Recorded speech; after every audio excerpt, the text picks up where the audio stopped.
I'm going to tell you about the time that my iPhone 5C got stolen at a church camp. Fuck that. Want me to blow your phone up and come and looking for you till I find you. You really want me to whoop the hoe that you fucking with if I find her? Bitch, you ain't that busy, I don't give a fuck what you ain't got time for. You look me in my eyes and know you lying.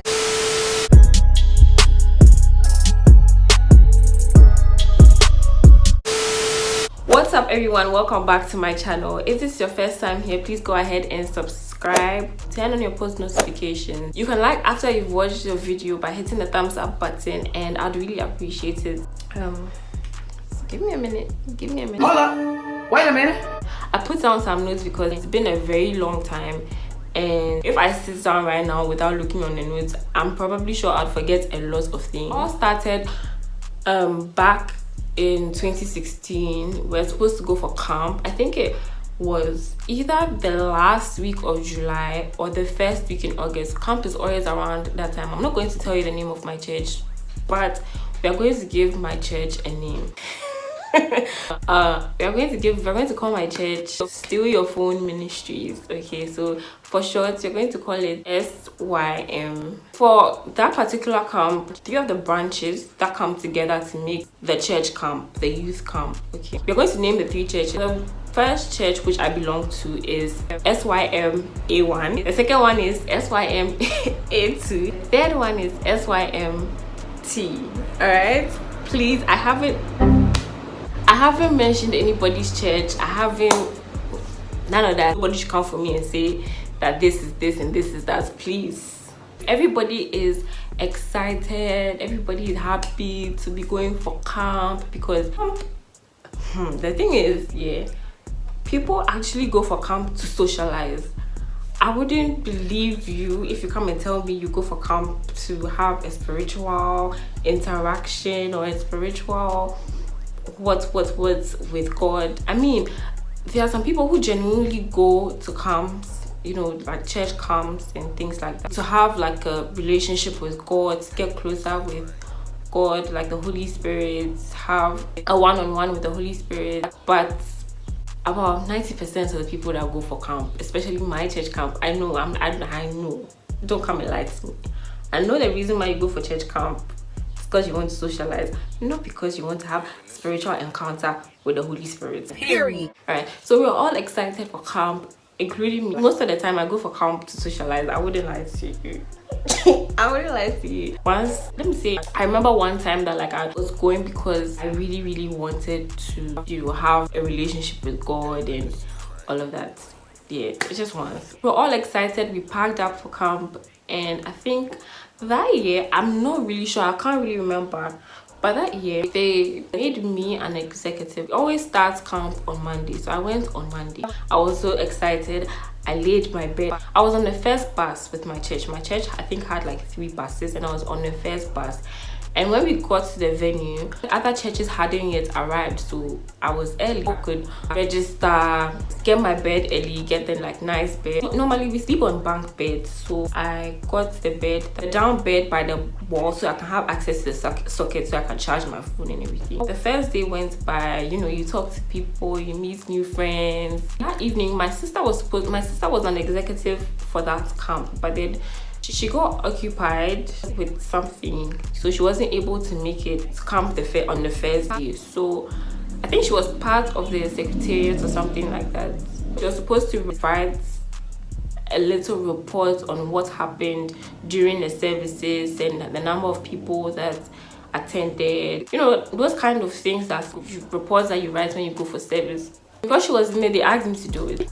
I think I didn't have a pen and paper because I just went in and they told me to do it. I didn't have an idea that they wouldn't find anyone on their team to do that. I took out my phone. At that time I was using my iPhone 5C, and it was blue. Okay, I had matching blue earphones, so like, you know, I was feeling all pink that time. And I started, you know, open notes, and I started jotting down things, summarizing what the whole service was about, counting the people. I don't remember the details of what I was, sorry about this loud dog, like I don't remember the details of what I was writing, but then that was basically it. They called us in front, come and introduce ourselves. I remember I was trying to like finish up what I was supposed to put it down because I didn't want to forget. So I was like on my phone as I was standing there and they were introducing me. Quite rude.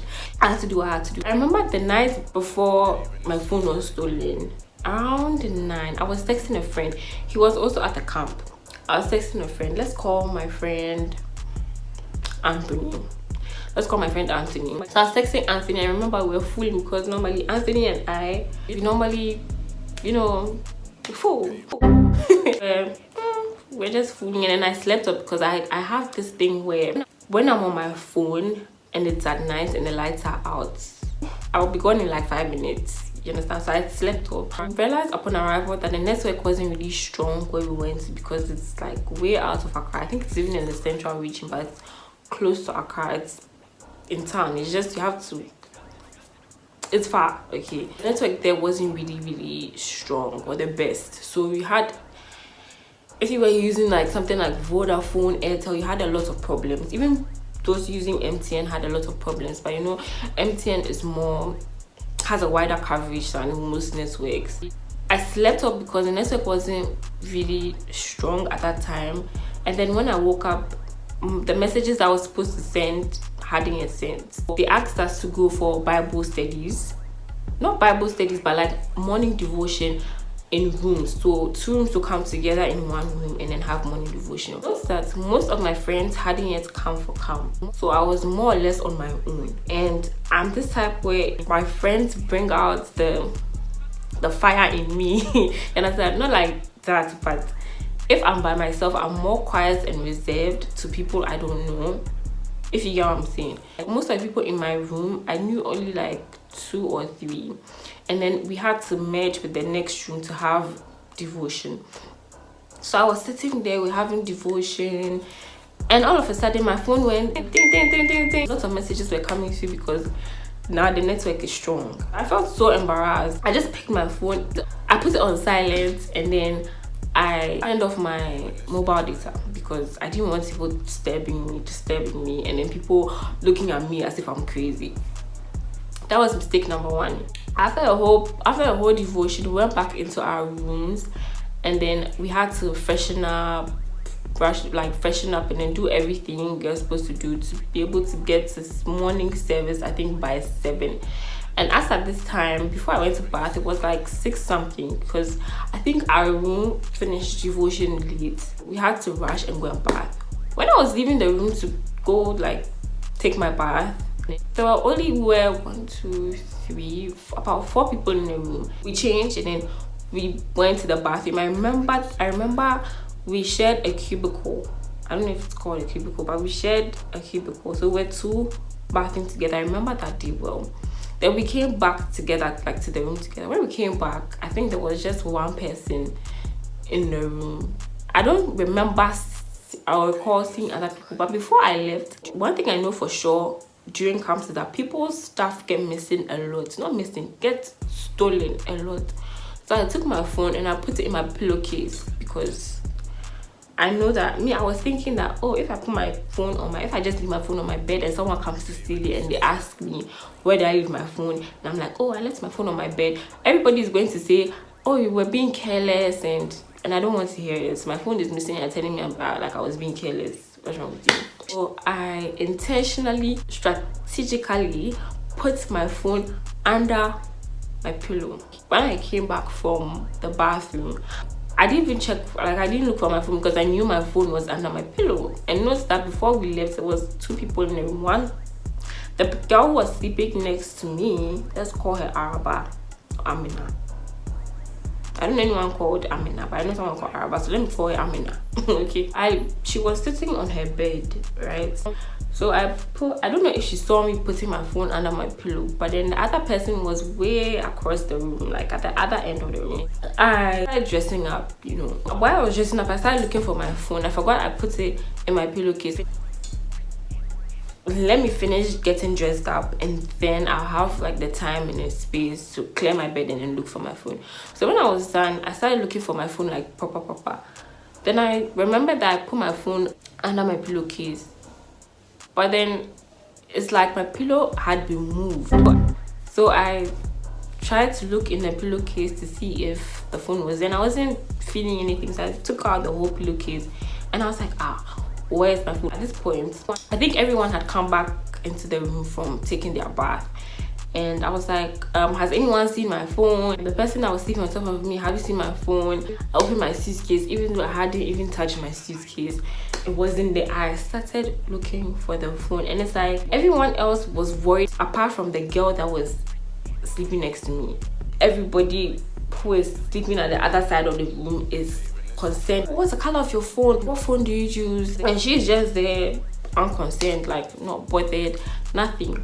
Not even saying, oh, I saw this person coming to your bed, nothing. But I didn't really think much of it, because it's not her business, it's not her phone. You know. I took out my bed sheet, started looking for my phone, I couldn't find it. Then I started getting worried because my phone is gone, right? But I still had hope that I was going to find my phone because I had just rushed the bathroom.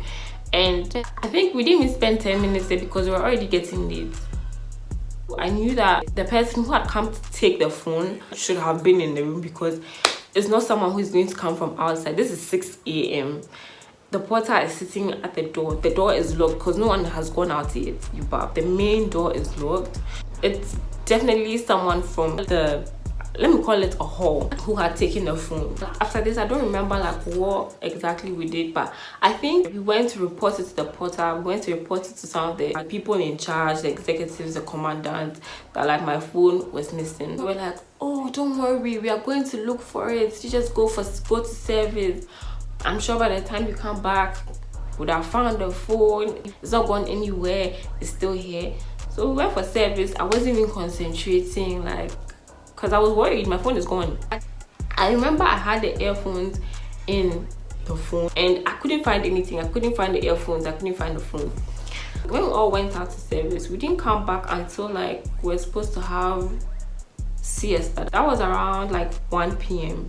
Like by this time the person has taken the phone away. This is what I'm thinking, like the person has gotten somewhere to really hide the phone, but I didn't know anything. And we were trying to look for the phone and find my iPhone, but note that I made mention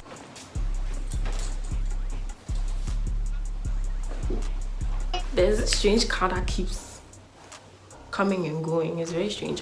Scary!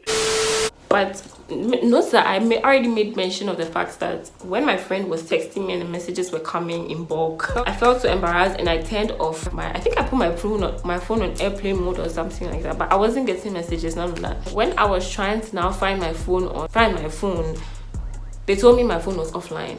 But when you try to call, the call would go through. I was like, this is kind of strange, because if someone has stolen a phone, obviously the first thing they'll do is turn the phone off, but then the phone was still on after about even like 2 days. I came back into my room. Now the girl that was sleeping by me had 2 other girls standing by her bed, right? And they were the only ones in the room. Note that when you are leaving the room, we are supposed to leave the key at the porter's door so that no one comes in, steal anything, take anything from your room. You're supposed to leave at the porter's lodge and I think sign out or something. And she had these, at that time, let's say she'd be like 16, 17. I don't know her age. I don't know anything about her. All I know is that like she's the daughter of some really prominent person in the church.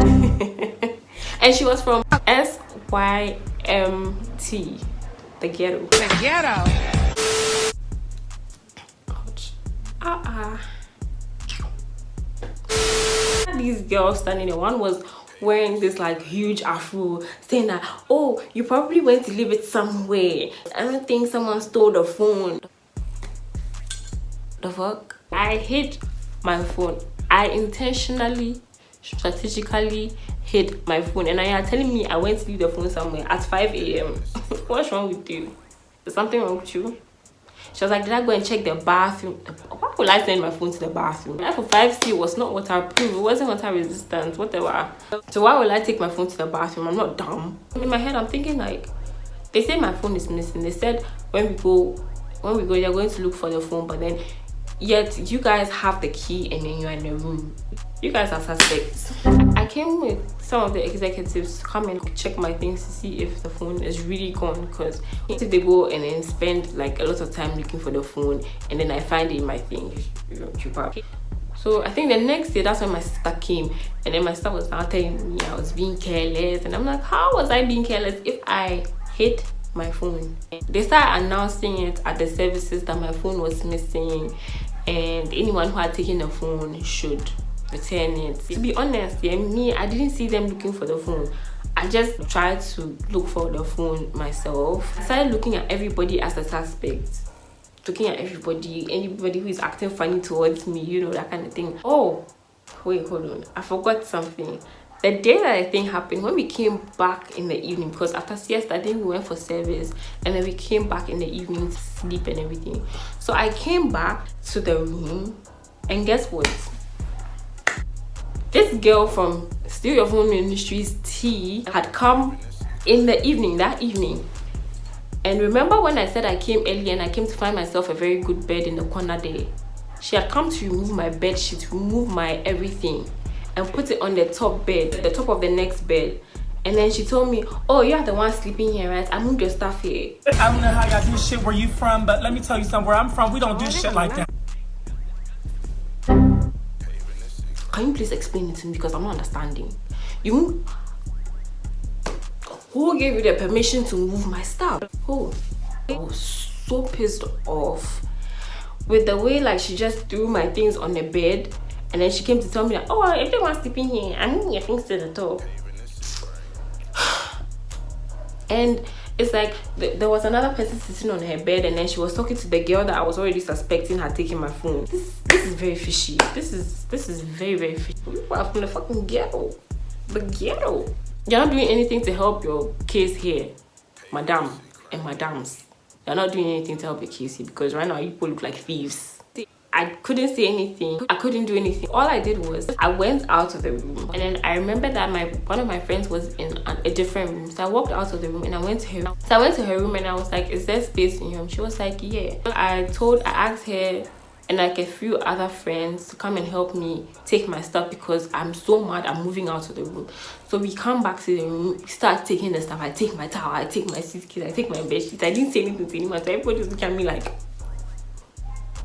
one, my phone was missing. Two, you've come to move my stuff. So I had to move my things out of my room because people are thieves. And I noticed that people from Steal Your Phone Ministries T were also in this room, but then I'm tired of these thieves. Like I'm done with them. I was just lying there so miserable because my phone was gone. I was just so miserable. Then I had a knock on the door. There were two people that opened the door. One was from my church and one was from somewhere else, I don't know. And then she was like, how many are you supposed to be in this room?